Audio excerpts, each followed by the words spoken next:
Hey gang, it's Tim. Welcome to Winning Wednesday, the sales email.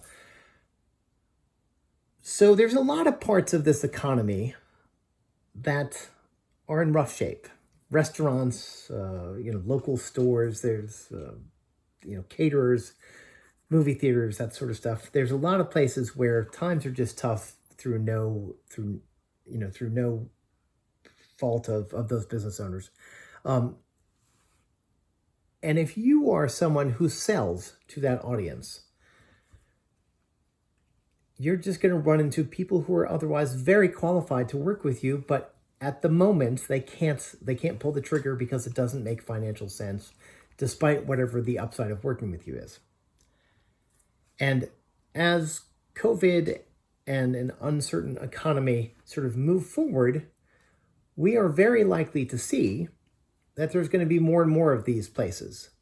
So rather than sort of pulling back your business and sort of skipping those potential customers, you should actually think about a step-down offer. And what's a step-down offer? A step-down offer is a version of what you do, or an explanation of what you do, or a template of what you do, or some sort of how-to guide of what you do, so that people get some of the benefit of working with you without having to fork out the cash that they don't have. And in other businesses that I've been in, there was a business that did innovation consulting, which was sort of a super high ticket, long range, big dollar thing. And sort of to give people a taste, or if people were like, we need the innovation help, but we don't have the funds, we did a half-day seminar.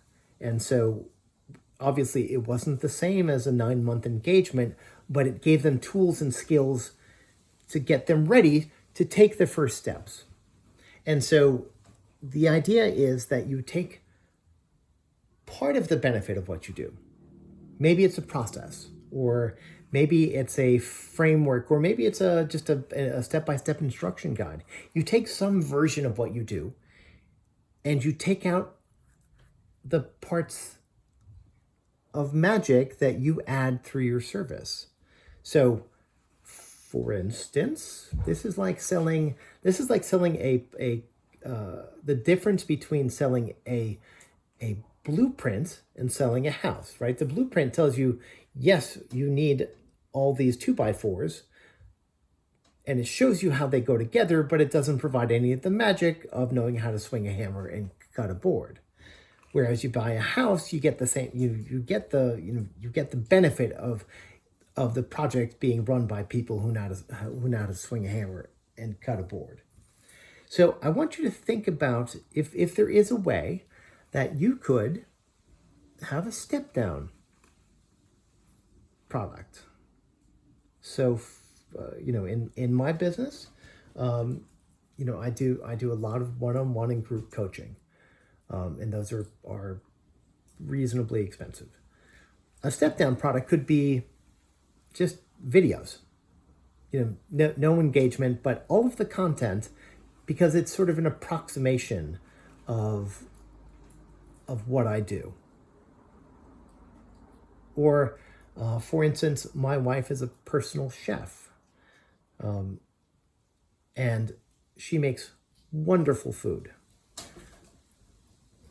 But there are people who cannot afford it, to have someone come into their home and cook for them.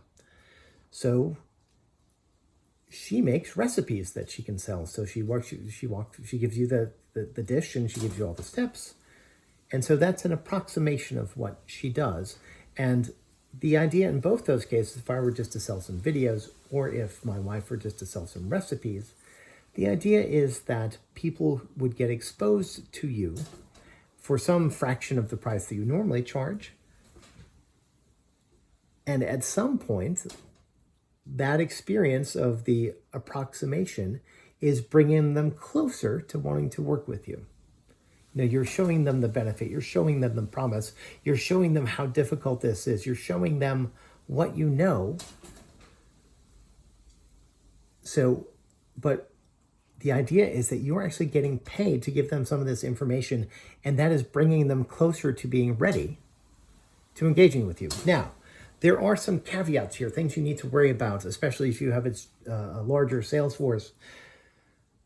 Some people, if they run into an objection around the traditional engagement, they're sort of immediately going to drop into this step down offer and say, hey, it's $5,000 a month, or if you want, here's something that's worth 500, and they will default to the easy sale. And you can't have that, right? Because that easy sale deprecates, that easy sale represents potential lost revenue for customers who can't afford it. So you have to have a sales process with some discipline, and one that is actually showing the right thing for the customer, not the easy thing. But I think the power of this step down sale is that you actually create a real relationship. You create a customer, albeit a low priced one, and by using your product, they are getting closer to hiring you at full price.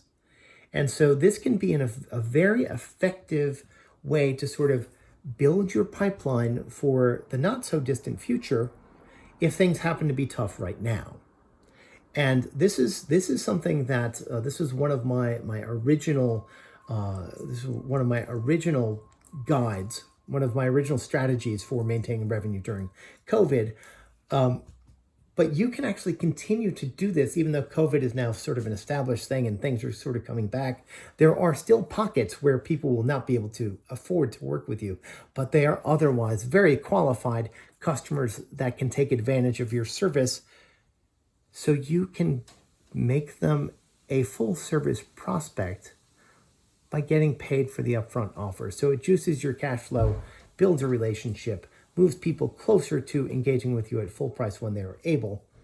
And I think, my friends, that you should consider if you can effectively use a step down offer in your sales process. That's Winning Wednesday. See you next week. Take care.